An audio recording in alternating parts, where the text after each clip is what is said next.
Daniel me pose une question. On dit tout le temps qu'en immobilier locatif, on doit avoir une rentabilité de 50 à 75 $ par porte par mois. Ça veut dire quoi? C'est revenus, moins dépenses, moins de financement te donne ça.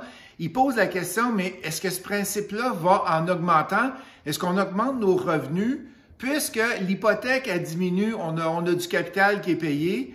Comment ça fonctionne exactement? Hey, j'ai la chance, savez-vous quoi?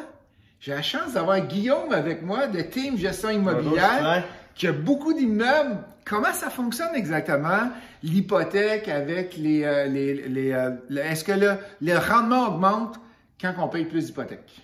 Bien, pas nécessairement, car l'hypothèque est sur 5 ans, habituellement. Fait que le montant de paiement de capital et intérêt reste tout le temps le même pour une période de 5 ans.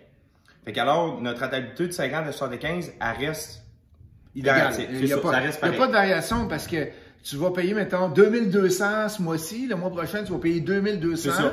Ça reste toujours pareil. Tu as du capital qui est payé. À long terme, quand tu vas vendre, ça va être payant. Ouais. Mais ça ne change rien à ton 5 ans. Il faut refinancer, le capital devient mais ça ne change rien à ton rendement. Mais qu'est-ce qu'on ferait pour augmenter les revenus pour avoir plus que 50 $ par porte? C'est ça. Pour augmenter la rentabilité de dollars par porte, il faut vraiment aller optimiser, soit en augmentant nos logements, chaque année, nos loyers au renouvellement. Renouvellement, oui. Exactement, oui.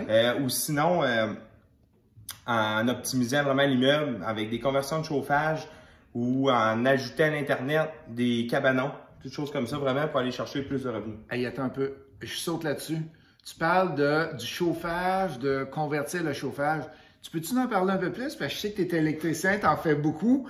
On va en profiter, les amis, dans le temps qu'on a un électricien avec nous autres. Vas-y donc. Les conversions de chauffage, c'est vraiment quelque chose qu'on va aller chercher une très grande valeur parce que on coupe toutes les dépenses, dans le fond, reliées au chauffage. On les donne aux locataires. Fait que ça augmente la valeur. De beaucoup. C'est ça qui donne plus de rentabilité. Ça veut dire que si, par exemple, tu payes 50 $ par appartement de chauffage parce que tu as une fournaise centrale à l'huile, mettons. Toi, c'est quoi ton rôle? Qu'est-ce que tu fais comme électricien? Tu vas installer quoi? Ben, nous, dans le fond, c'est du cas par cas, immeuble par immeuble. Tu as des immeubles que les compteurs sont déjà là, il y a juste la portion chauffage, ils payent déjà les électricités. Des fois, c'est vraiment juste l'eau chaude. Fait que c'est vraiment du cas par immeuble.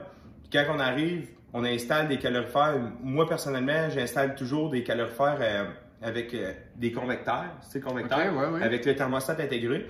Fait que ça donne la possibilité aux clients de choisir chaque température de pièce puis donner une meilleure qualité de chauffage. Mais je peux-tu te demander un truc?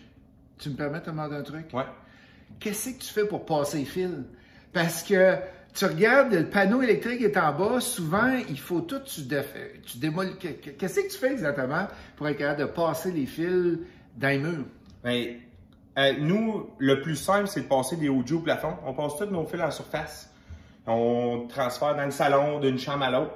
Puis après ça, on les cache. Puis quand on rentre dans des murs centrales, souvent, ils sont vides. On est capable de descendre le fil à l'intérieur pour sortir au calorifère. Fait qu'on vient tout cacher nos fils apparents. Ou des fois, on est capable de rentrer dans un tuyau d'alimentation de chauffage qu'on a coupé vu que les calorifères ont été enlevés. On est capable de se rendre vis-à-vis où les calorifères étaient. T'en fais-tu des jobs pour les investisseurs? Oui, on en fait dans la région de Québec. MGM Construction, si jamais vous avez des questions, je ne vous pas, vous pouvez m'appeler. Hey, c'est super! Merci beaucoup, Guillaume! Ça fait plaisir, je suis là. Merci.